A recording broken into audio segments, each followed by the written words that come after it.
อริยสัจสี่สีเปิงโดยสังเขปภิกขุทั้งหลายลองหมานแม่นอันสูงสุดมีสีเปิงเสื้อในสีเปิงซื่อละลาสีเปิงนั่นเป็นหนึ่งลองหมานแม่นอันสูงสุดเปลี่ยนตู้สองลองหมานแม่นอันสูงสุดเปลี่ยนลองเฮ็ดให้เป็นตั้งตู้สามลองหมานแม่นอันสูงสุดเปลี่ยนลองหมอดหายอำเลยตั้งตู้สี่ลองหมานแม่นอันสูงสุดเปลี่ยนตั้งให้ถึงลองหมอดหายอำเลยตั้งตู้ภิกขุทั้งหลายลองหมานแม่นอันสูงสุดเปลี่ยนตุกเปลี่ยนเสหือขันธาอันเป็นที่ตั้งของลองยึดมันปันเกียนหาเปิงหาเปิงนั่นเปลี่ยนเสหือโยเวทนาสัญญานาสังขาราวิญญาณภิกขุทั้งหลาย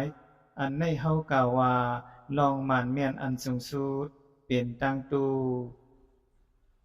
ภิกขุทั้งหลายลองหมานแม่นอันสูงสุดเปลี่ยนลองเฮ็ดให้เป็นตั้งตุกเป็นเจิ้งหือ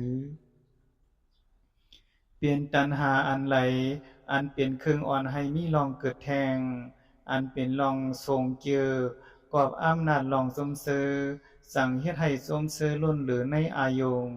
นั่นจึงนังตัณหาในกามากามะตัณหาตัณหาในลองมีลองเป็นภาวะตัณหาตัณหาในลองอ่ำมีอ่ำเป็นวิภาวะตัณหาภิกขุทั้งหลายอันในเฮากล่าวว่าลองหมานแม่นสูงสุดเป็นลองเกิดขึ้นของตั้งตู้ภิกขุทั้งหลายลองหมั่นแม่นอันสูงสุดเป็นลองหมอดหายอำลือตั้งตู้เป็นเจ้าหือลองหมอดหายหลายก็ลองสั่งหายหมดกว่าลองอำลือของตัณหานั้นลองผ่าวางลองผ่าวางลงสีลองแพทย์ออกแปดกว่าลองปล่อยวาง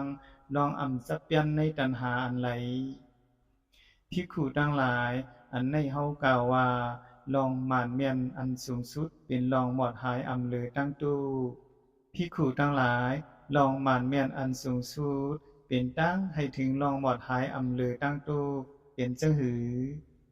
ลองหมานแม่นอันสูงสุดเป็นมากลางแปดปานั่นแลเหมือนหนังเสื้อในสัมมาทิฏฐิสัมมาสังกัปปะสัมมาวาจาสัมมากัมมันตาสัมมาอาชีวะสัมมาวายามะสัมมาสติสัมมาสมาธิอันในเฮากล่าวว่าเป็นรองหมั่นแม่นอันสูงสุดเป็นตั้งให้ถึงรองบ่ทายอำเลยตั้งตู้ภิกขุทั้งหลายกว่าเปิ้นนั้นในรองในซื้อสู่ปึงมีตังคัดใจเปิ่ให้ฮู้ซ้อมรองหมั่นแม่นว่าในเป็นตู้ในรองเกิดขึ้นของตู้ในลองหมอดหายอำลือตั้งตู้ในตั้งให้ถึงลองหมอดหายอำลือตั้งตู้นังในแล